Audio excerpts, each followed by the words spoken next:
Netizens binalikan ang statement noon ni Joey De Leon hinggil sa last wish ni Francis Magalona ilang araw bago ito binawian ng buhay. Ayon kay Joey, ipinadala sa kanya ni Kiko ang mensahe sa pamamagitan ng isang text message mula sa hospital bed.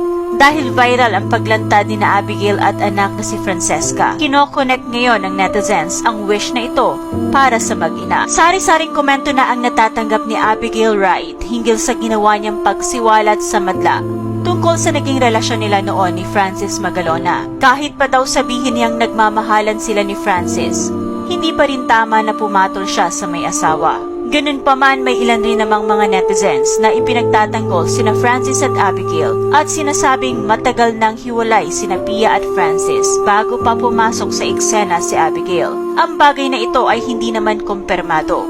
Rumor ito noon na hindi naman kinumpirma ni na Francis at Pia. Samantala, dahil sa issue na ito, binalikan ng netizens ang pahayag ni Joey De Leon noong 2009, ilang buwan matapos pumanaw ni Kiko. Binanggit kasi ni Joey sa isang showbiz talk show na may pinadalang mensahe si Kiko sa kanya nung ito ay nakikipaglaban pa sa sakit. Ang mensahe umanong yun ni Francis ay dying wish na hindi niya magawang sabihin pa noong time na yon sa madla. Binura niya umano agad matapos mabasa ang mensahe para maprotektahan si Francis.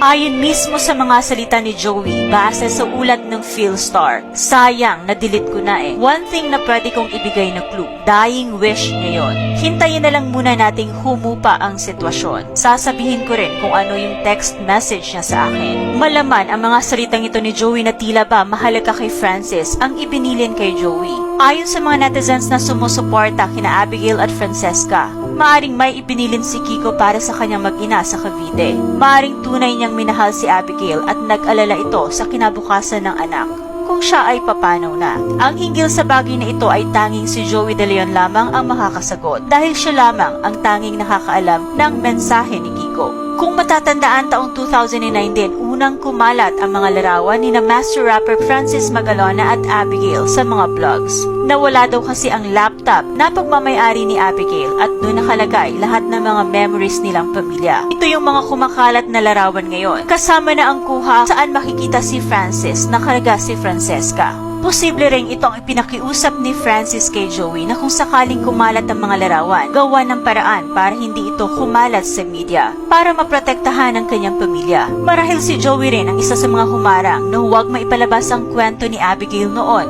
sa dalawang showbiz talk show. Magpahanggang ngayon matapos ang maraming taon ay hindi pa rin nagsasalita si Joey hinggil sa dying wish na ito ni Francis.